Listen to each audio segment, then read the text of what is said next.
available administrator. Please note that your call may be recorded for monitoring and training purposes. All of our administrators are busy at the moment.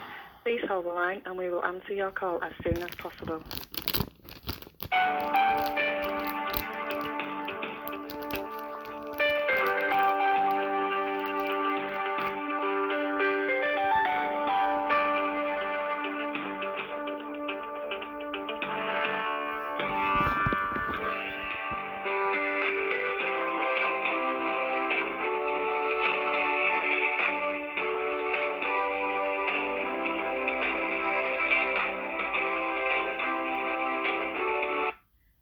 Unfortunately, we are still busy.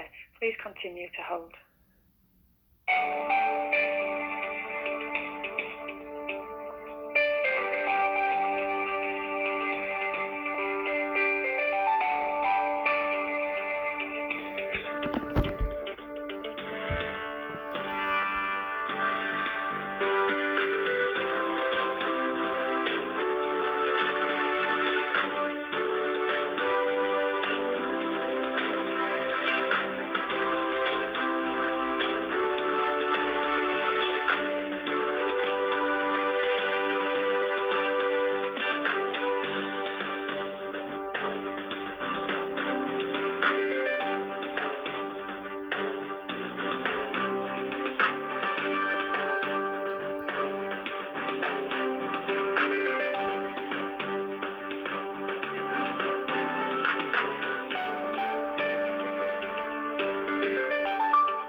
Unfortunately, we are still busy. Please continue to hold.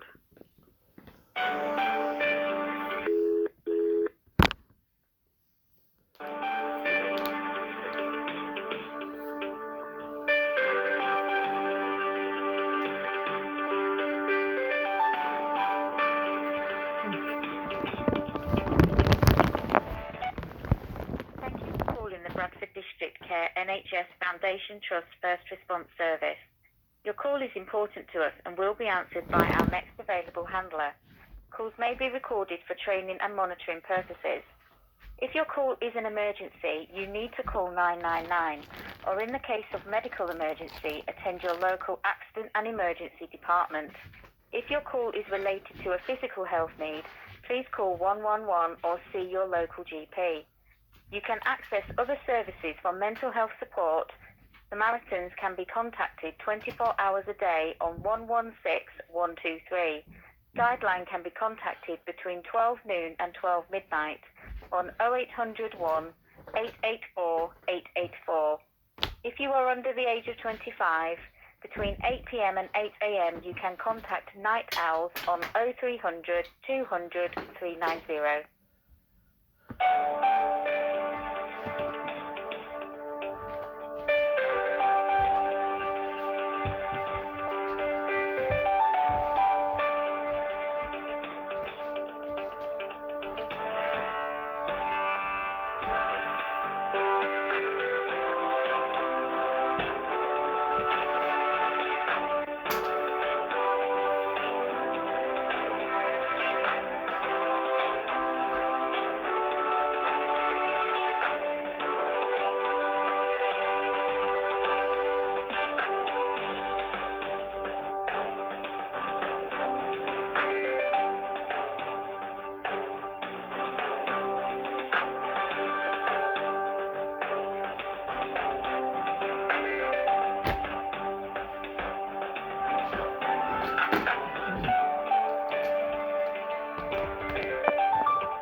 Thank you for calling the Bradford District Care NHS Foundation Trust First Response Service.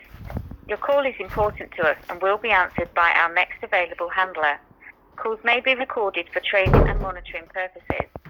If your call is an emergency, you need to call 999, or in the case of medical emergency, attend your local accident and emergency department. If your call is related to a physical health need, please call 111 or see your local GP. You can access other services for mental health support. Samaritans can be contacted 24 hours a day.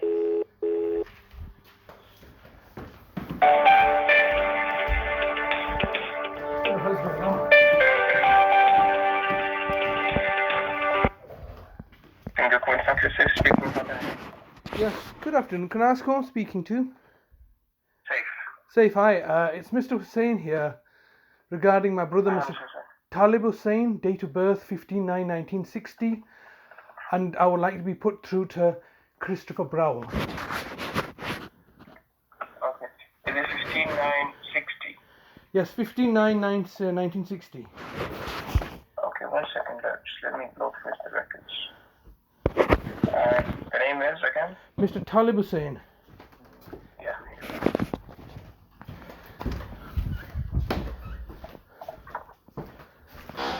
Just 1 second, I'm loading the records. Okay.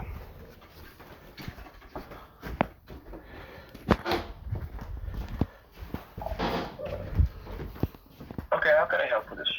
Pardon? How can I help you? You want to speak to Christopher, he said? That's correct, yes. Oh, right, okay. Just stay on hold for me, please, and I'll try to call them. Thank you. No worries.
Hi, Shazad.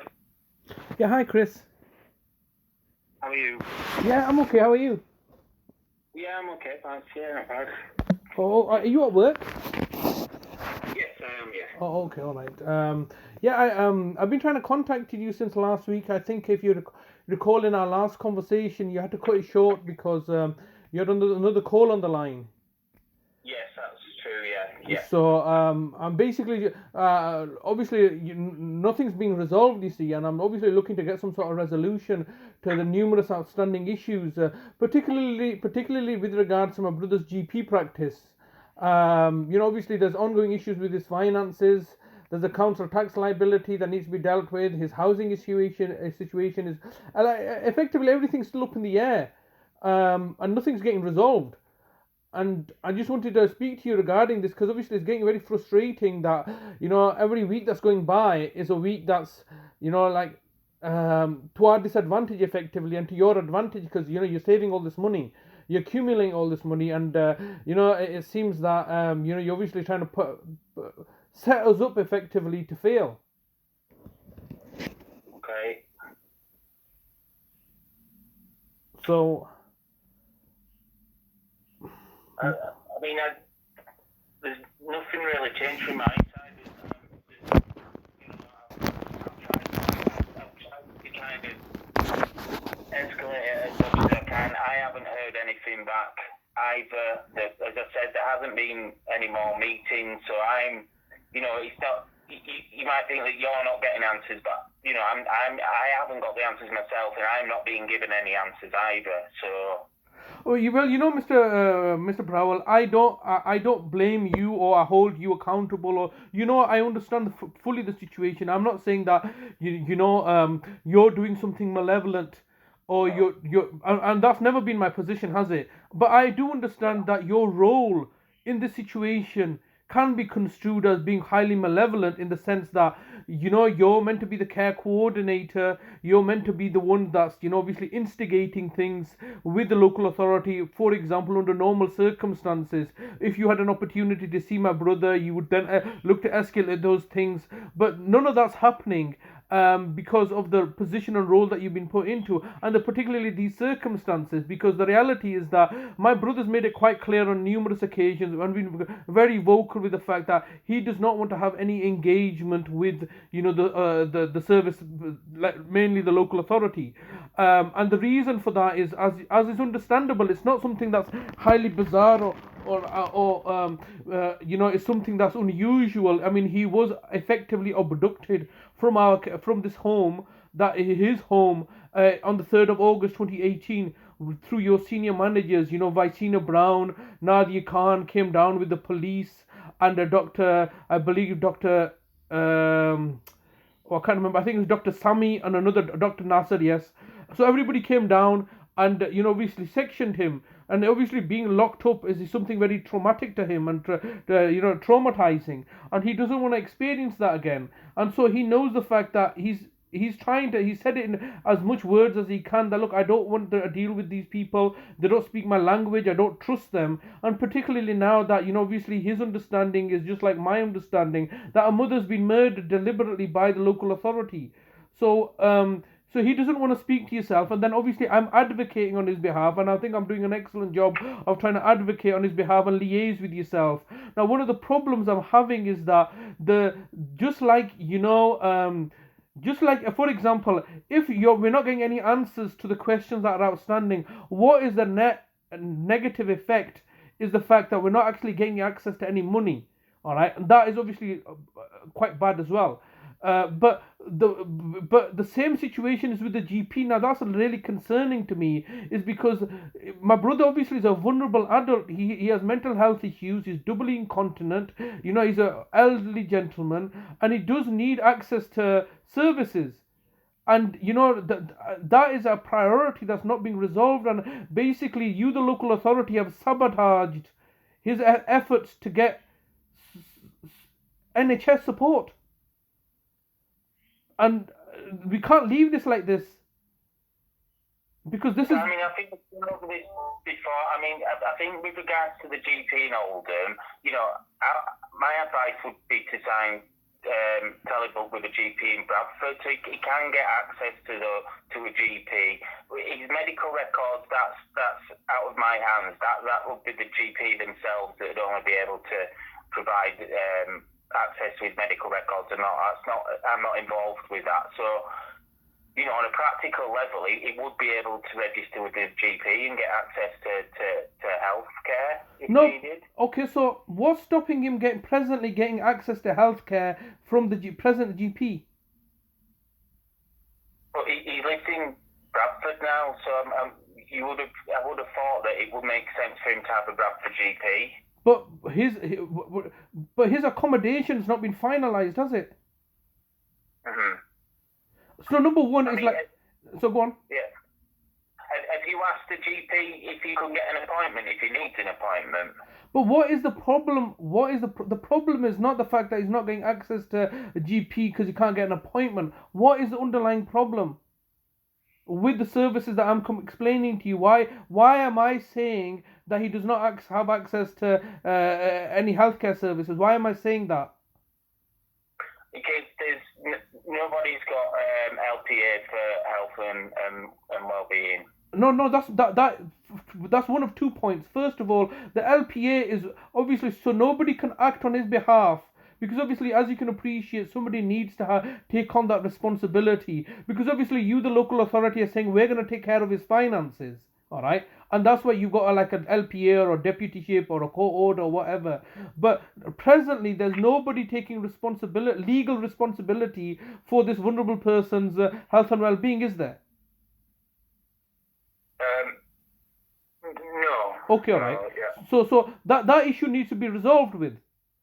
All right, and taking the matter to the Court of Protection should have resolved this, and that's not happened. But more importantly, the problem I have is that not only is that a problem, the other problem is the fact that you, the local authority, in the background, under safeguarding, sabotage the doctor-patient relationship.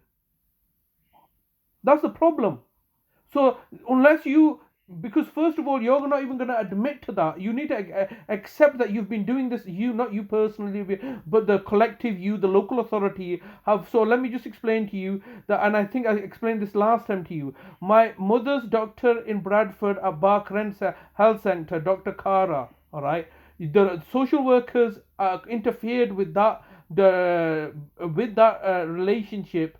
And effectively, my mother's social worker was giving instructions to the doctor, surgery, and practice manager. So that relationship broke down. So then I moved my mother's GP from Barkrent Health Centre to Faro Medical Centre. And I also moved my brother's GP to Faro Medical Centre.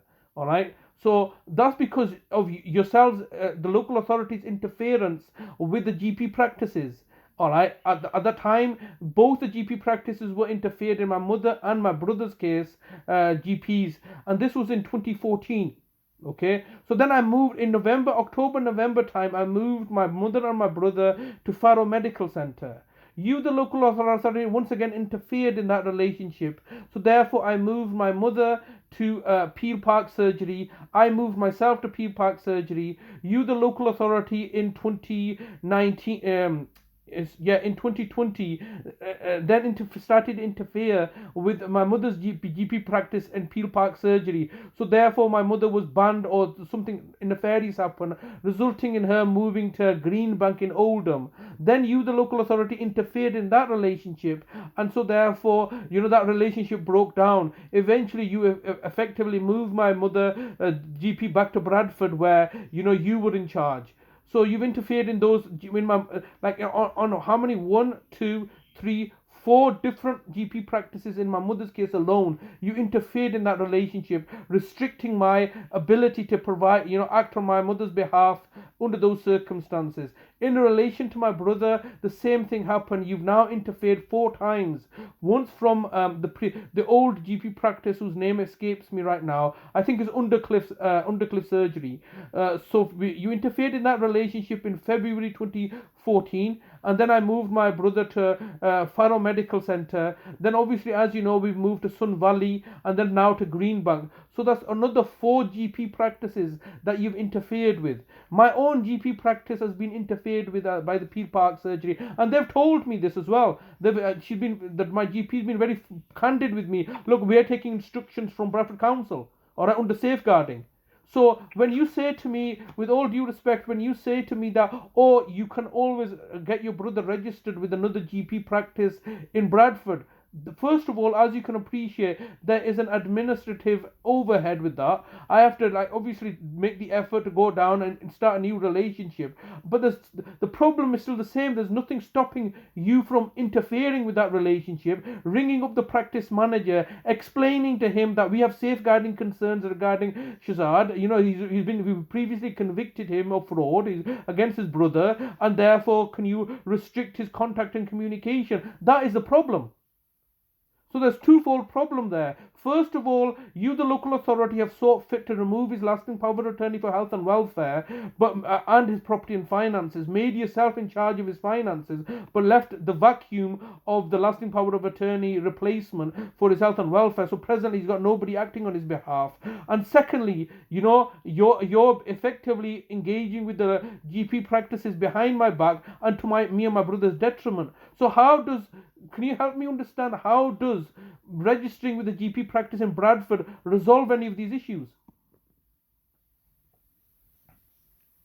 I don't know, but I don't know how I'd be able to resolve those issues either. But it's your employers that are interfering with this. So basically, I've now got a recording from Vicina Brown. Do you remember? That's one of the reasons I contacted you in October last year, was that obviously the GP practice disclosed that to me. So obviously I wanted to speak to Vicina Brown, but Vicina Brown has moved on. But obviously Vicina Brown was not acting unilaterally. She's surely accountable to somebody. All right, and that person that's accountable or the decision maker made the decision and instructed Vicina Brown to break down that relationship. So you've broken down the relationship that I've helped build up on behalf of my brother with Greenbank Medical Practice. They're no longer. I'm ringing them every day. I'm leaving them voice messages, callback requests. I'm sending them emails. They're effectively saying the case is closed and we don't want to deal with this issue anymore. So that's their decision now. But it's not. Sorry. Yeah. But it's not their decision, is it though? It's not their decision. It's your decision. They're just executing your decisions. It's not their decision. Why would? Can you understand? Like, for example, when you came down to see us in November, all right? Do you remember you came down with the court orders? Yeah. Was that your decision to come down, or were you taking instructions from somebody? I was asked to Yes. serve those papers. Yes. That's correct. So those were not your decisions. You did not make the decision. You were taking instructions from somebody. Yes. Now, I understand that your employers can give you instructions, like, so for example, your senior managers can give you instructions, or the legal department can give you instructions. But do you remember what my concerns were? That effectively you were doing the job of the Office of the Public Guardian, because that was the responsibility of the Office of the Public Guardian to deliver those papers. And effectively, you were by proxy taking instructions from the Office of the Public Guardians. Do you remember having that discussion? Yes. Yeah. So effectively, the Office of the Public Guardians can instruct you through your as a proxy, through the structures that you have in place. So it was the Office of the Public Guardian's responsibility to hand deliver those papers. All right, because they are the one that's pursued this in collaboration with yourself. But the problem is that you are also like, why would the GP practice not look to engage with me or restrict my communications when I have evidence that's been disclosed to me that Vicina Brown has given them instructions? So the point of me ringing you up is that, there's a back channel of communication between you, the local authority, and Greenbank Medical Practice. So you already communicate with them and give them instructions. Remember, there was that issue of change of address, right? We did not tell them about the change of address, but you had done so. And they had also told you that my brother's got diabetes and stuff. So there was a back channel of communication. Now that's very concerning and alarming to me. And I tried to gain clarity upon this, and nobody's giving me a clearer understanding. It's basically, just both of the professional organizations working together to our detriment. So, but coming back to this point, can you please advise how this situation can get resolved? Your suggestion that we register with the GP practice in Bradford does not address the issue. The two issues remain. If I registered my brother with a GP practice in Bradford, what is stopping you from interfering in that relationship, as you have been doing on 4 or 5 previous occasions with the GP practices, on various 4 or 5 previous GP practices? All right. You've not explained to me under what circumstances that you've interfered in them. What safeguarding? Safeguarding is it not correct that safeguarding is only limited? It can't be indefinite.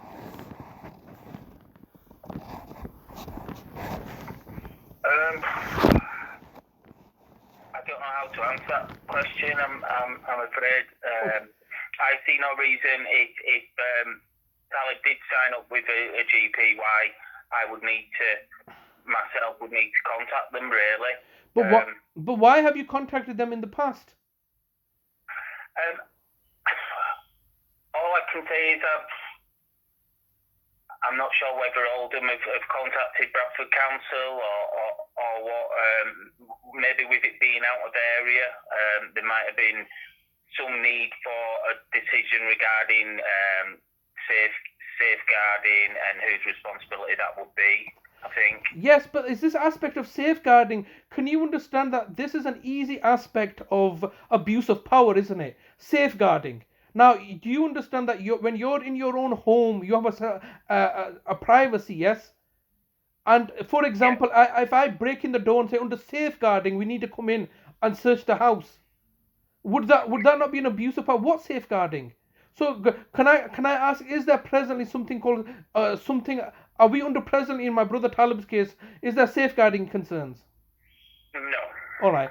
So when were there safeguarding concerns? Because obviously this is just clearly an abuse of power. You're using the pretext of safeguarding to do away with the safeguards that are there to protect us.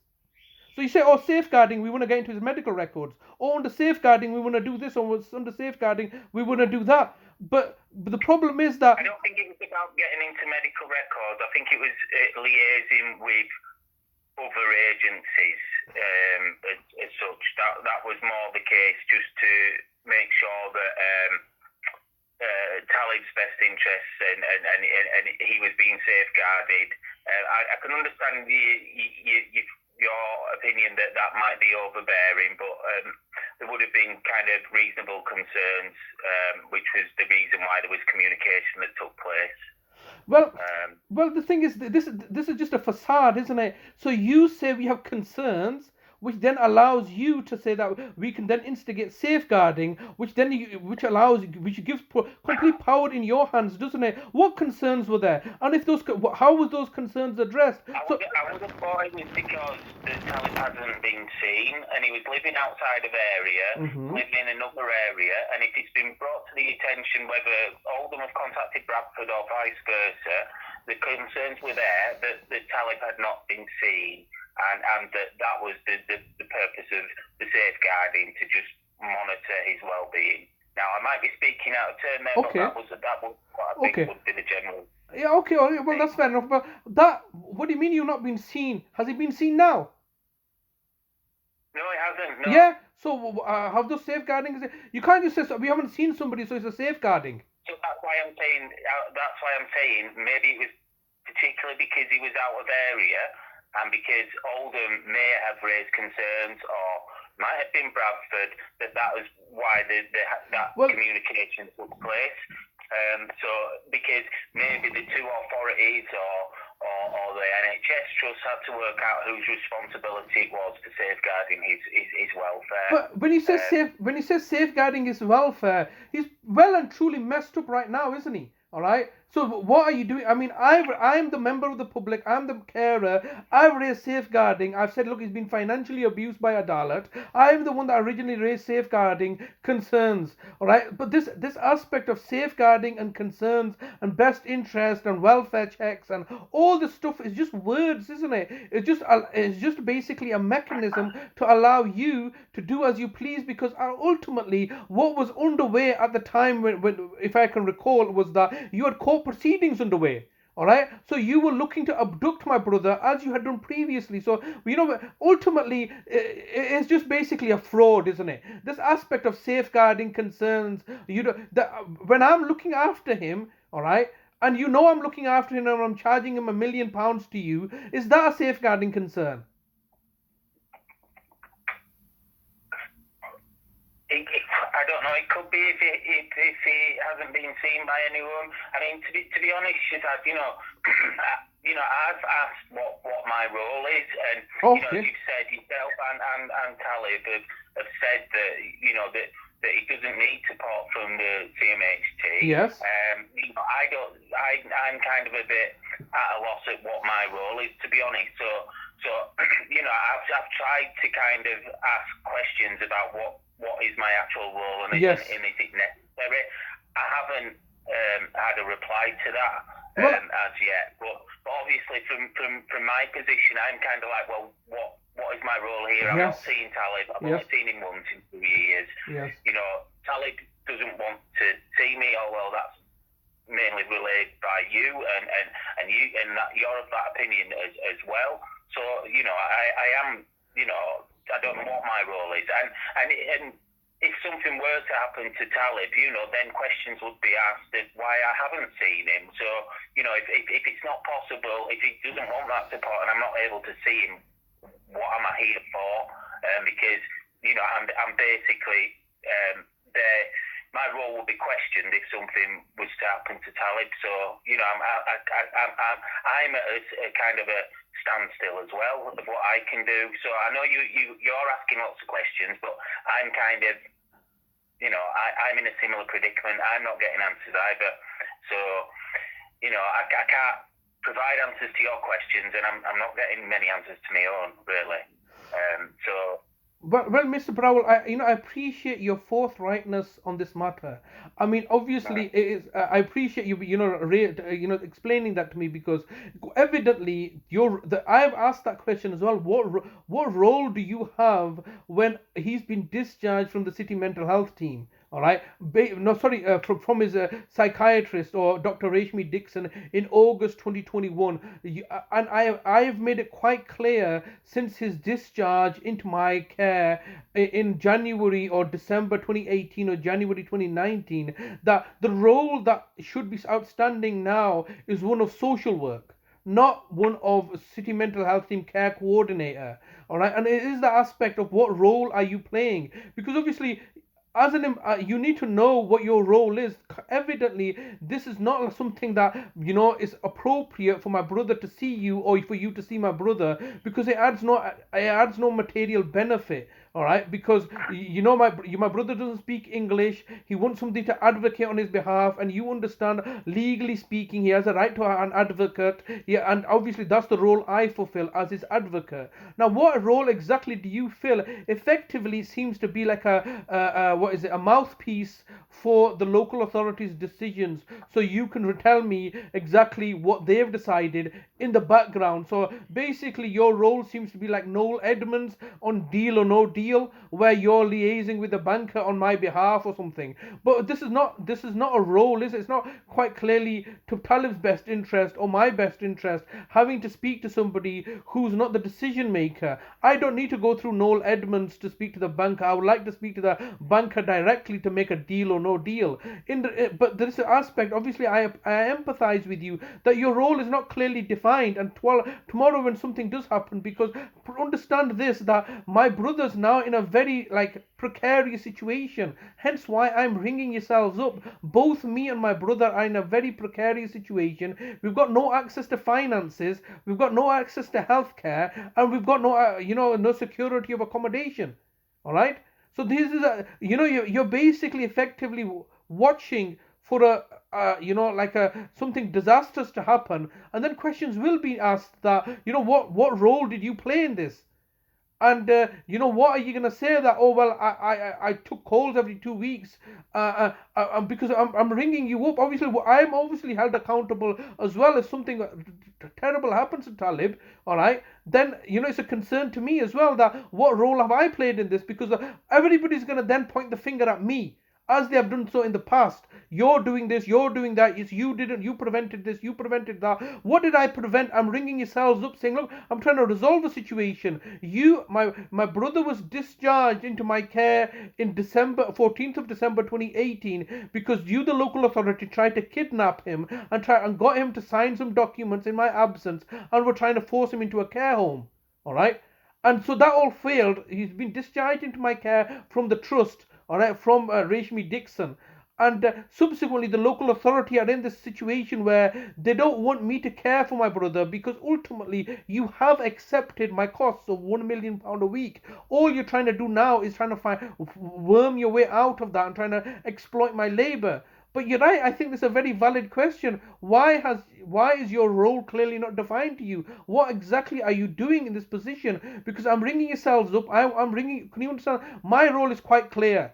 I advocate and represent my brother, all right, and his best interest. I'm working. I'm his carer. I look after him 24 hours a day. I'm obviously sacrificing my own finances, my own life, my own energy, my own time, all right, in order to ensure that his needs are being met. So hence why I'm engaging with you. I'm acting as a proxy agent for Talib. Now you're saying we need to see Talib. No, you don't need to see Talib, all right? Talib can obviously have a representative. I'm his representative.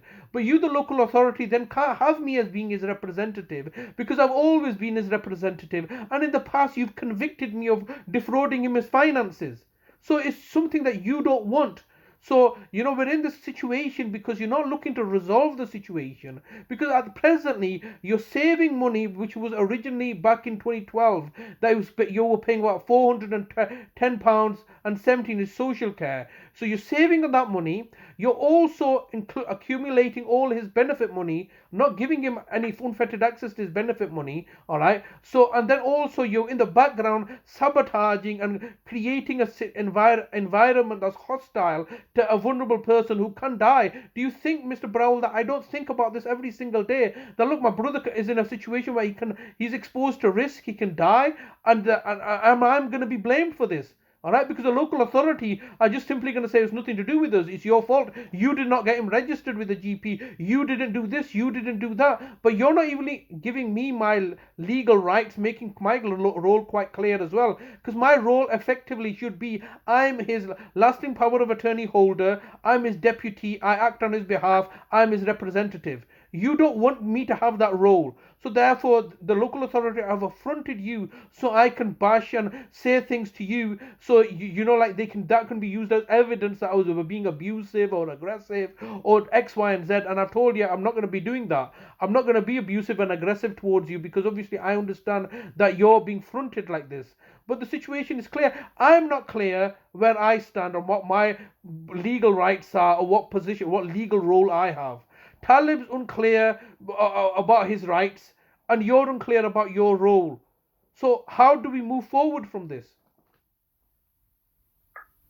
Well, from my side, it's when there's another meeting that I can kind of voice your concerns and voice my predicament and see what the response is, basically. Until that point, as I said before, it's not really within my control to change the matter. But you're the coordinator. Surely you can coordinate. You say, look, like for example, today, if I said Talib's died, all right, you would then do something, wouldn't you? Then there would be a meeting, wouldn't there? Yeah. All right. If I say something like Talib's broken his leg, all right, then there would be a meeting, wouldn't there? I don't know if it'd be a meeting, but that'd be all dependent on, I could call an ambulance for him, but, would I be able to see him if Why? No, we're not about how do we resolve the situation. Calling an ambulance does not resolve this here. So basically, effectively, you're telling me that nothing's going to happen until something like something dramatic to Talib's detriment happens. All right. So presently, you're not going to do anything. Like not you, but the authorities. No, I'd visit tomorrow, but I know for a fact I won't be able to see Talib. So I could keep on knocking on the door with an envelope of cash, and I know that'd be a pointless exercise. So that's why I don't. No, but that's not what I'm asking. That's not resolving the situation, is it? We're not asking for that. We're asking to resolve the situation because I think. That's why I'm saying that's what's within my control. Yeah. So but that's what you've been tasked to do, innit? You've been tasked to come down and hand deliver money to us. Yes. Well, that's your role, isn't it? Also to just make sure Talib's okay. Yeah. What do you mean make Talib okay? Shows Talib's okay. What do you mean? Look, I don't come to your. I don't come. Be able to set eyes on him. But I understand that from your and Talib's point of view, that's not necessary, and that's why we're at loggerheads, isn't it? Or the local authority and the CMHT is with you and Talib because. Yeah, because we have a right to reviews, don't we? We have a right to refuse services, and the services. Yes. That's fine. So yes. Why I haven't visited. That's right, and so obviously, but the services that you're providing are not under any protection. This is what concerns me is that, for example, can you understand that do you accept the fact that if you're looking to provide us with a service, aren't you? Yes. Okay, yes. And if we're receiving services, we are classed as. Do you accept that we're classed as consumers? Yes. Yeah. So we have rights under the Consumer Rights Act, don't we? Okay, right. I don't know a lot about that. Okay, right, well, not everybody does. So, for example, if you're receiving this, like, for example, I'm in my house now, all right? when I go out of my house, I'm receiving services. I go to the shops, okay, I receive a service from them. I take my car to the garage, I drive. Everything is we're basically consumers. If we're receiving a service, we're consumers, and as consumers, we're protected under the Consumer Rights Act. All right, I think it's Consumer Rights Act 1989. All right, so that allows us some sort of protection. So when we receive a service, all right, then at least we're legally protected. Because we've got, like, we can say we claim damages. Now, for example, let's just say for argument's sake that you're coming to provide us with a service of coming to deliver us some money to us. What's stopping you from taking some of that money for yourself? Well, I'd have to sign the money out, and yeah, it'd be possible to sign that money's been received. Yeah, but the point that I'm trying to say is this: is that if some damage happens to us, we need to have like confidence that we're protected under some law, so you can come down and you can break my, break something or cause us some damage. So this is the whole point that I'm trying to explain to you, is that we can only take on services as a consumer when we know that we have consumer rights protection. All right. So this is the problem here. What you, the local authority, want to do is you want to force services on us, and then not, when things go wrong, to say, nah, it's nothing to do with us. You're not looking to take on that liability, you see. So presently, so this is what's happened in the past, is that this is what concerns me, is that you in the past have taken my brother, said we're going to take care of him. You put him in, like, provided agency workers, they put him in a car accident. And then he said, no, we're not going to take responsibility for any liability. And this is what concerns me right now, is that you, the local authority, want to provide services that are in your interest. So that's why we're saying no. Why would we say no to money when we're desperate in need of money? We're not in a position to take on that money because you're giving us money unofficially where we don't have any consumer rights protection. And I refuse to take money in that regards, because that's what you were doing previously under direct payments.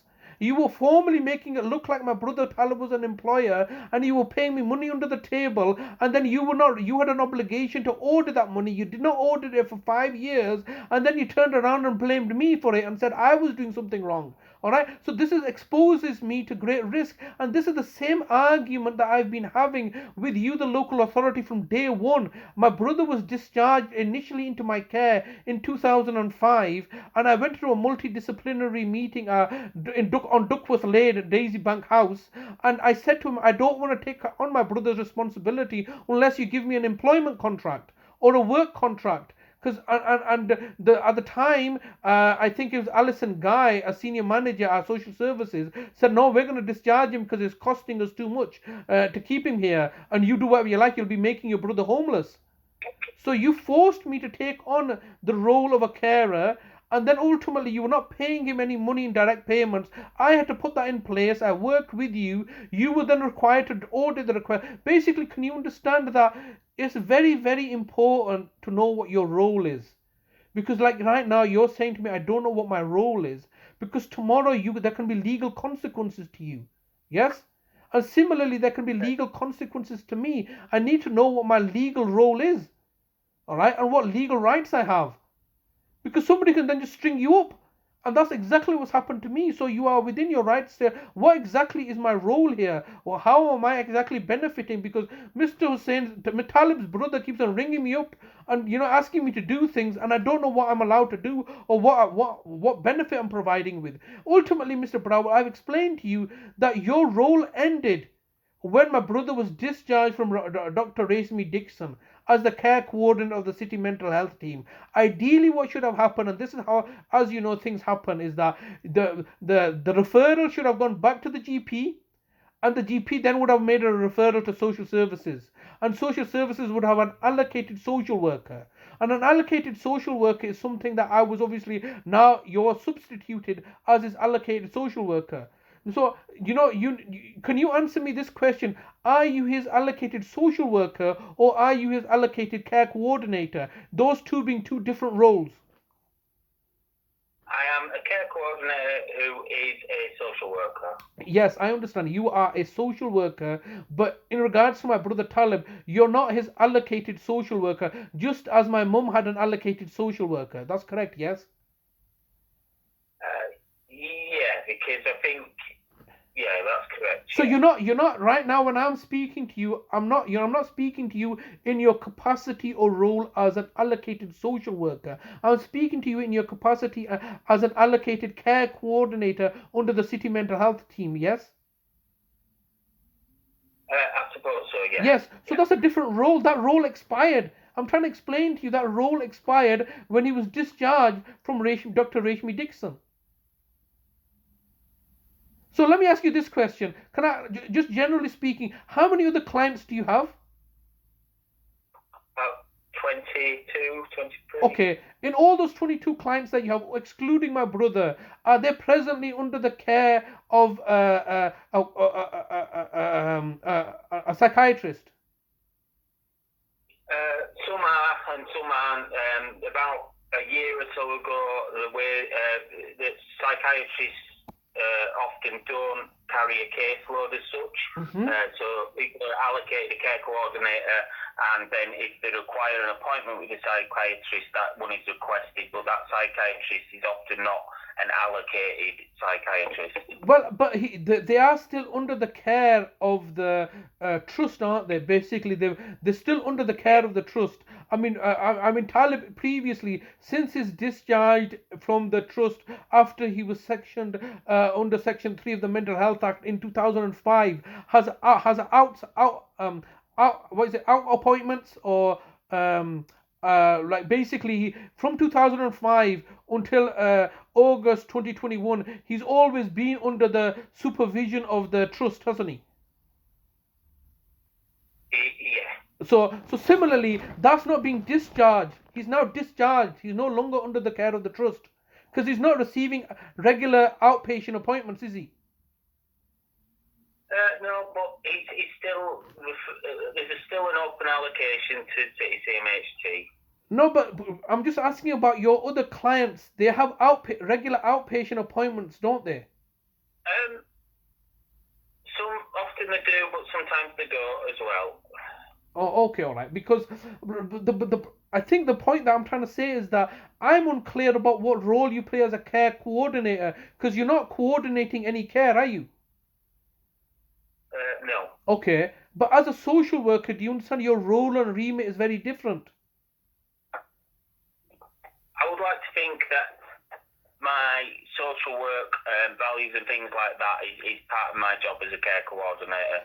No, but that's why the social workers are employed in NHS NHS teams. There's nurses and there's social workers, so I think we both add different skill sets to the same job. Can I ask, as a care coordinator, are all care coordinators social workers? No, some are occupational therapists. Some are a lot are CPN nurses, and some are social workers. That's correct. So the role of a care coordinator is not specific to social work, is it? No. All right. Other people can be care coordinators, but in our particular circumstances, you happen to be a social worker.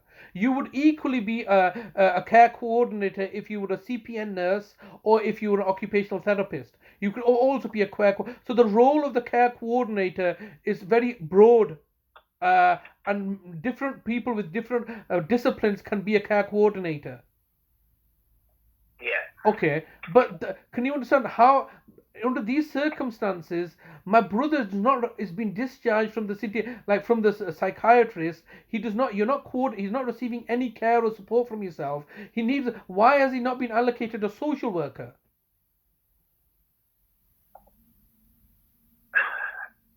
So it will basically be,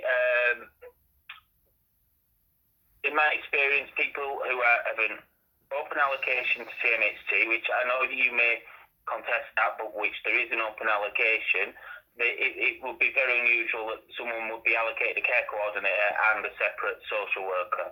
Generally, they sit within one team, so that could be a learning disability team, it could be an older people's team, or it could be a mental health team, and they have one person who's the lead worker in their care. Okay, all right. But now you're saying the fact that he's openly allocated to the city mental health team. But why? How does he become unallocated to the from being openly allocated to the city mental health team? So what would usually happen would be I would let the patient know, send him or her a letter. I would send the letter to the GP and discharge that person back to the care of the GP. I'd complete any relevant risk assessments and any kind of work that needs kind of care plans and things like that, and then discharge back to the care of the GP. Okay, so why did that not take place in August 2021 after Dr. Rashmi Dixon has discharged him? Because I think he still had a care coordinator at that point. I can't say why that would be. Some people don't have an allocated consultant, just a care coordinator. So okay, well that's fair enough. But the point is that why has he not? You just explained to me, and that's I agree with you. But that your role ended effectively because you can't understand your role was taken up after what was your predecessor called?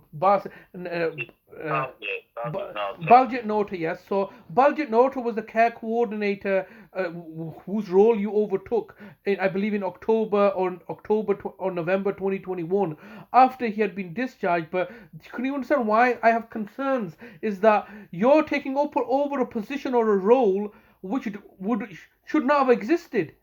All right, because ideally, I remember going to the discharge meeting from where Dr. Rashmi Dixon, and we carried that meeting online through Skype or something, and only Fungai Machichitiri was there. Is it correct that Fungai Machichitiri is also a care coordinator? I don't think he might have been in the past. I don't think he is at present, no. When he was working with Talib, was he a care coordinator? I'm not sure. Okay, all right. Know. Because the only people that was there was a translator, Dr. Rashmi Dixon, and Fungai Machichitiri. Now, obviously, what concerns me is why was he not discharged then? Because obviously then what's happened is that I've later found out that Dr. Rashmi Dixon has been saying some nasty things about me to the GP, which broke down that relationship. And so can you understand some sort of malevolence taking place? Because, ideally he should have been discharged from the city mental health team. So why has that not happened? Because that would have been an opportunity to see. The city mental health team saw Talib. You saw him when he was discharged. Baljit Nota chose not to come to that. She chose not to discharge him. So you're basically making us hanging on to a service that is basically, as a consumer, not fit for purpose or is damaging us.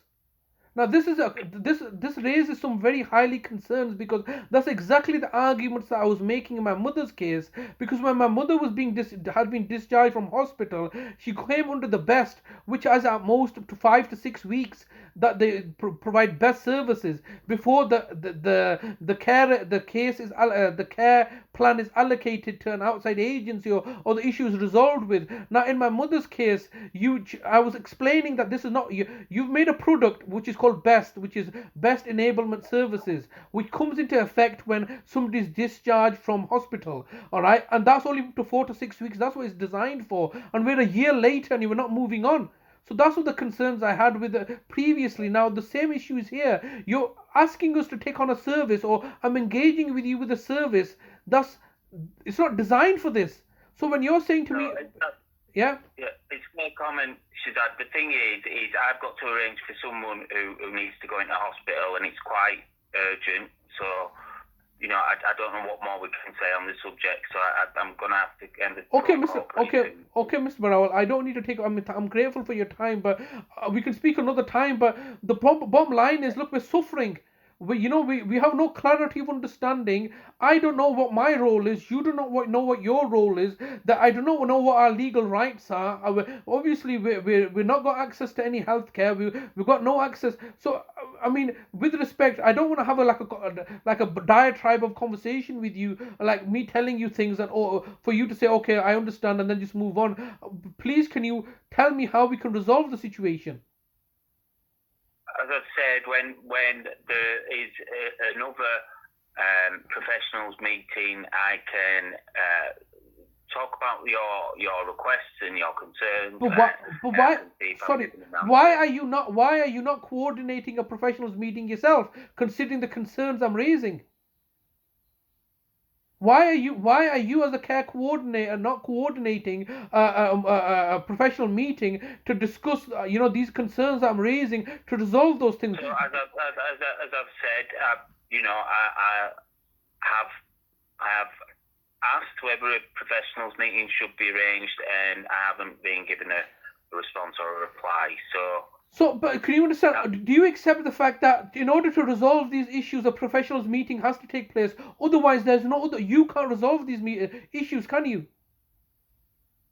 No, absolutely not. Yeah, so you can't resolve them. You need to instigate a professionals meeting, or more importantly, I would like to now make a request for a MDT meeting where I can attend remotely and speak to people to try to resolve this issue here. A multidisciplinary meeting needs to take place so I can have these issues resolved with, because we can't live like this. Something's going to happen to our detriment, to Talib's detriment, to my detriment, because obviously we're not getting any money, we've got no access to healthcare. So can that not be an aspect of stepping in the right direction to resolve things? Because I don't just want to be just ringing you up and telling you all this stuff for you to say, well, there's nothing I can do about it. Sorry, go on. So I was going to say, either you remove yourself and say, look, I can't do anything further, all right? And so the matter then that can be a result. That's an aspect of moving the matter forward. You're not in a position to help us. We're not in a position to engage with your services because we have no consumer rights, and it's endangering us, and we feel that there's something unlawful or malevolent taking place. Your role effectively ended. I've got to answer this call. Sorry. I'm getting a missed call about this hospital transfer. Okay, sorry. I'll let you go, Mr. Browell, but please can you think about this, and I can speak to you again about this matter. Okay. Thank you. Cheers, Goodbye. Bye-bye. Cheers. So I've just spent now over how long? I've just spent maybe an hour. So you see, he's deliberately just given me 1 hour. Spent 1 hour on this call. Well, actually, his was less than an hour. But yeah, I spent 1 hour on this call. Nothing's resolved, and we're still, me and my brother are still in danger of, being victimized further.